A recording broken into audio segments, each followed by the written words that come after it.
gente entra na oncologia, mais cautela ainda. Então, hoje, eu trabalho com terapias integrativas, que é a minha paixão. Então, tem homeopatia, fitoterapia, a ortomolecular, a ozonioterapia, a aromaterapia. Tem outras técnicas que fazem parte do que a Jaque falou, que são as práticas integrativas e complementares, que, como a Jaque falou também, o SUS apoia. A aromaterapia faz parte, mas tem outras, como o Reiki, a constelação familiar e outras. A minha área específica dentro das práticas integrativas é homeopatia, fitoterapia, aromaterapia, ozonioterapia, que são as práticas que eu gosto de falar. E acabei sendo convidada pela Oncofísio para ministrar, né, algumas aulas sobre a aromaterapia na oncologia. E, como a Jaque falou, é uma abertura de campo. Porque muitos fisioterapeutas, enfermeiros, biomédicos e outras profissões da área da saúde não sabem ainda trabalhar com aromaterapia na oncologia. E também os pacientes, eles não sabem dessa abertura de campo. Então, quando a Jaque me convidou para falar sobre esse tema junto com ela, eu amei. Porque a gente tem que divulgar mais as práticas integrativas, né, Jaque? Então, assim, primeira coisa, quando você falou do cheirinho, eu vou te falar, eu na minha ignorância total, né? Que pra mim, assim, tipo, aromaterapia era pegar um óleo que tivesse algum cheiro, cheirar, assim como eu também achava que cromoterapia era só ligar uma luz azul ou uma luz vermelha na sala.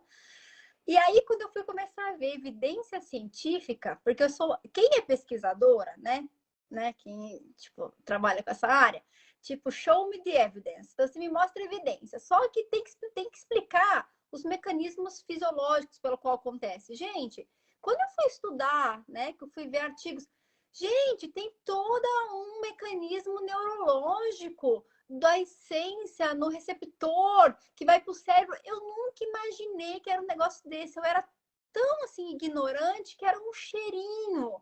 Eu achava que era um cheirinho, não tinha noção da complexidade, né? Que tem uma complexidade de neurociência dentro disso tudo. Sim, gente, então eu fiquei embasbacada, ainda mais de ver os artigos hoje que trazem evidências extremamente interessantes sobre o uso para tratar muito da sintomatologia do paciente oncológico. Então, vamos começar. Quero te fazer uma pergunta. Primeiro, o que rege assim, as diretrizes de quem pode aplicar? Todo mundo, todas as áreas, todos os profissionais da área da saúde, profissionais não da área da saúde, quem pode aplicar?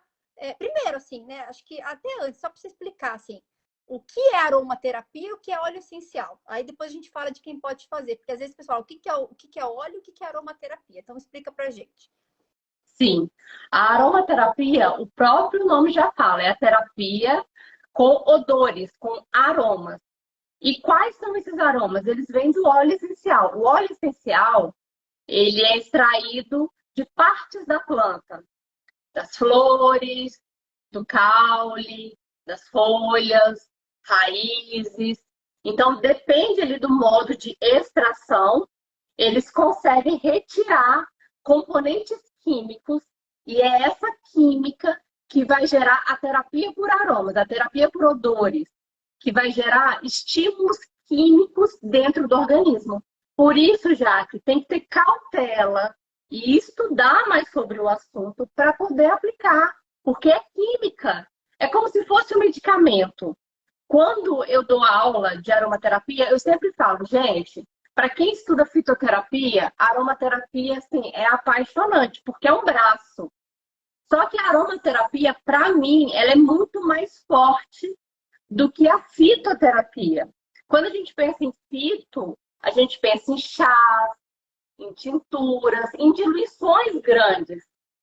Lá na aromaterapia, a gente usa o óleo essencial, que é um componente químico puro. Então, tem que tomar cuidado no manuseio, como vai usar, como quem vai usar, tem que pensar na idade, qual que é o tipo de sintomatologia que a pessoa tem. Então, assim, todo mundo pode fazer uso de aromaterapia? Sim. Só que Os profissionais de saúde, quem são esses profissionais? Qualquer profissional de saúde, inclusive os pacientes, podem se auto-aplicar. Mas tem que ter uma ciência por trás, um estudo por trás. Senão vai ficar naquela banalização da falta do conhecimento de que, é só um cheirinho, eu vou usar para perfumar a casa. E não é isso. Tem todo um estímulo neurohormonal, neuroquímico, de neurotransmissores. Então, o corpo reage e pode reagir bem ou reagir mal.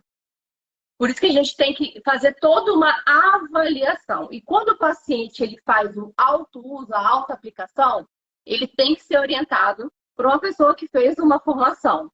Então, esse é um dos objetivos da Oncofísio também está trazendo um curso de aromaterapia na oncologia, para mostrar para os profissionais e também para as pessoas que querem conhecer e se auto-aplicar um pouco mais da ciência e das precauções que a gente deve ter ao usar um óleo essencial, que é uma substância química, é uma substância muito concentrada. Se você pensa que o chá pode fazer mal a alguém, o óleo essencial também pode. Isso vai depender da dose. A dose vai ser o tratamento ou vai ser o veneno. Isso é verdade, né? A diferença entre o veneno e o não veneno é a dose, né? Então, então vamos lá, vou entendendo. Então, assim, a aromaterapia é o uso do óleo essencial que vai vir de alguma parte da planta, né? Todas as partes das plantas conseguem gerar óleos? Todas as plantas geram óleos? Hoje, nós já sabemos que tem plantas que a gente não tem nem noção que elas existem e que têm óleos, tá? Mas as mais comuns do mercado, eu vou citar algumas para quem não conhece, tá? A gente consegue extrair composição química, mas vai depender de onde essa planta foi colhida, né? Qual a época do ano, qual a forma de extração. Então, eu vou falar de algumas plantas. Olha, lavanda, que é uma das mais conhecidas, a gente consegue extrair das folhas, das flores. Por exemplo, limão e laranja, conseguimos extrair o óleo essencial da casca. Plantas que a gente usa na culinária, gengibre, cúrcuma, tomilho, alecrim. Então, todas essas plantas a gente consegue extrair óleo essencial. Mas tem plantas que são mais difíceis de extrair. Por exemplo, de caules, é bem mais difícil. E hoje nós temos aí podemos dizer, uma extinção já de algumas plantas. Então, esses óleos também estão sendo retirados do mercado por extinção. Então, mais um motivo para a gente não usar óleos essenciais de modo inconsciente, como, por exemplo, para limpar a casa. Vamos usar para aromaterapia, para o tratamento através do aroma, que pode ser por via inalatória, por via tópica, que são as principais vias de aplicação dos óleos essenciais. E quando a gente faz por inalação, por exemplo, a gente pode até usar puro.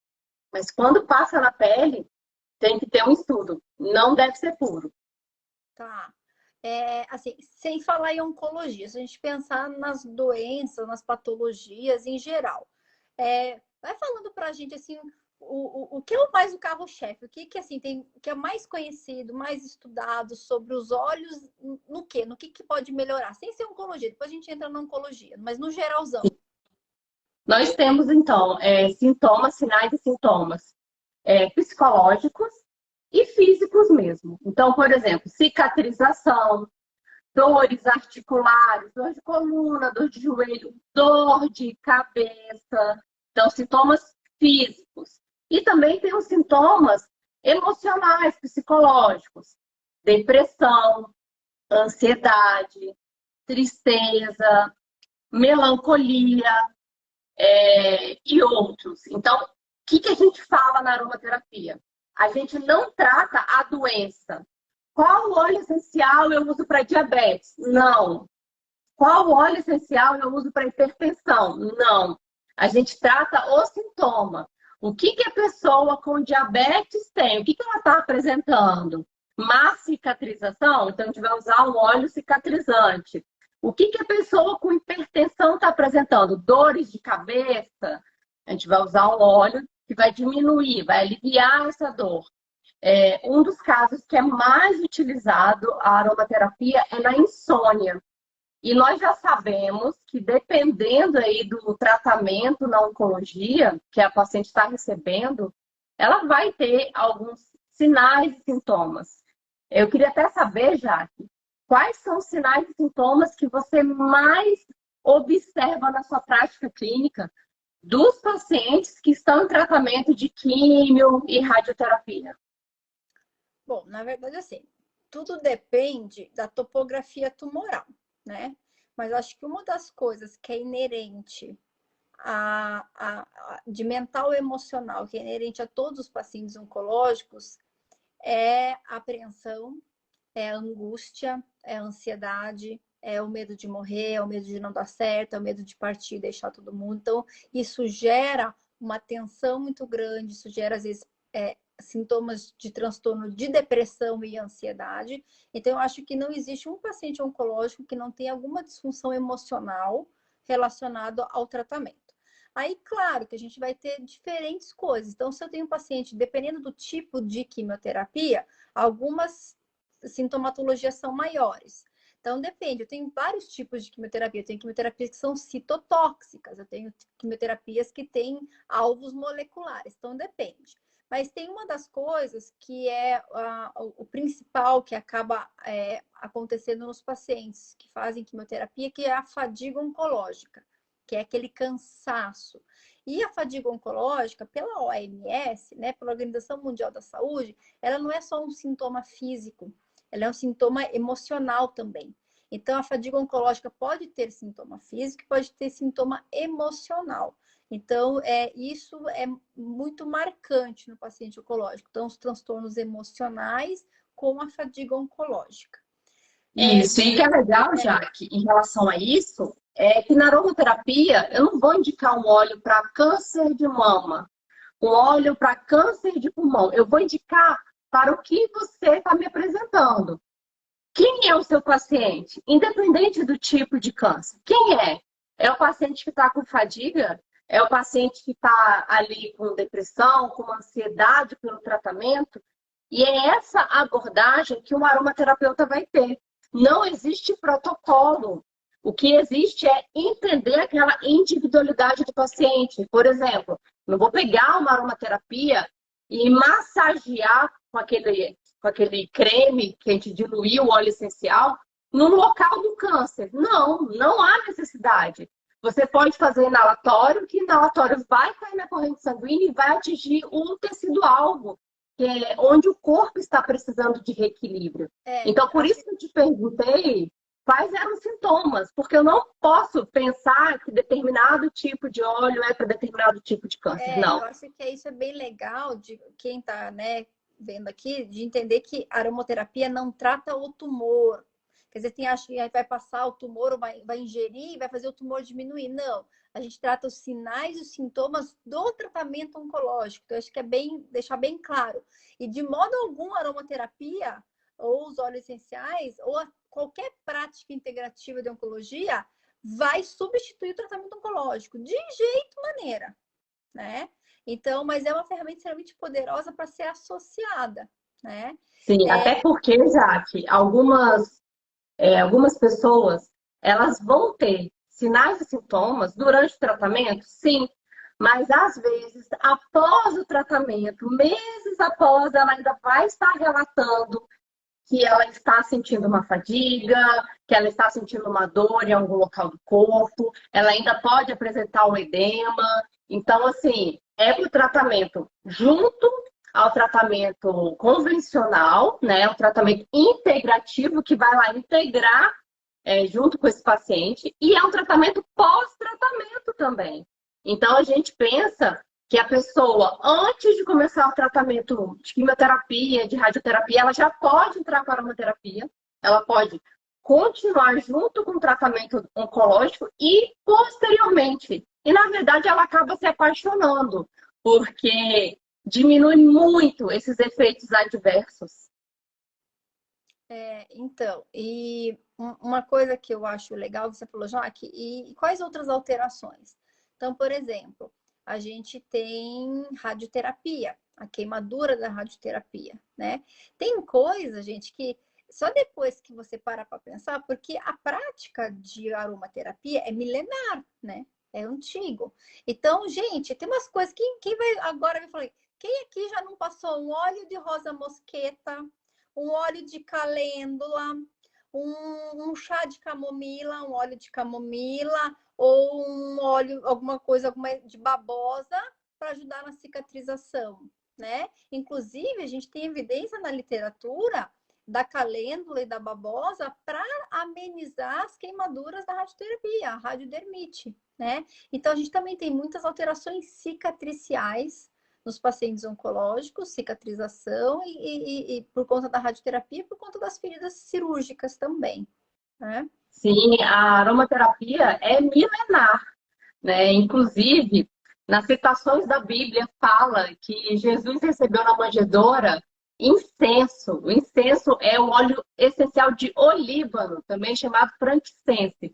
Então, existe antes de Cristo esse uso de terapias aromáticas. E foi muito utilizado no Egito para embalsamar corpos, manter aquela integridade. Era também colocado nos túmulos os óleos essenciais dentro de frascos, como se fossem as riquezas daquele falecido, podemos dizer. Então, há muitos anos é utilizado. E a Jaque acabou citando, né, o óleo de rosa mosqueta, o óleo de amêndoas. Existe uma diferença entre óleos essenciais e óleos vegetais. Óleo de rosa mosqueta, óleo de coco, óleo de amêndoa, óleo de semente de uva, são óleos vegetais. Então, a gente dilui os óleos essenciais nesses óleos vegetais. Ou a gente dilui os óleos essenciais, que é aquela química power que eu falei, super concentrada, em creme neutro. Então, isso é interessante fazer um curso para você entender a concentração, como é que faz essa sinergia, qual tipo de óleo vegetal é interessante. Isso é importante, esse estudo, tá? E é isso, né? É antigo. Gente, é uma coisa que eu fiquei embasbacada quando eu fiz o curso com você, quando você deu, tem um slide que você falava tantas toneladas daquela flor gera esse tanto de óleo, para você entender o quão concentrado é, porque eu lembro que eu achei que né, você pega e passa. Ele falou, uma gota de uma tonelada que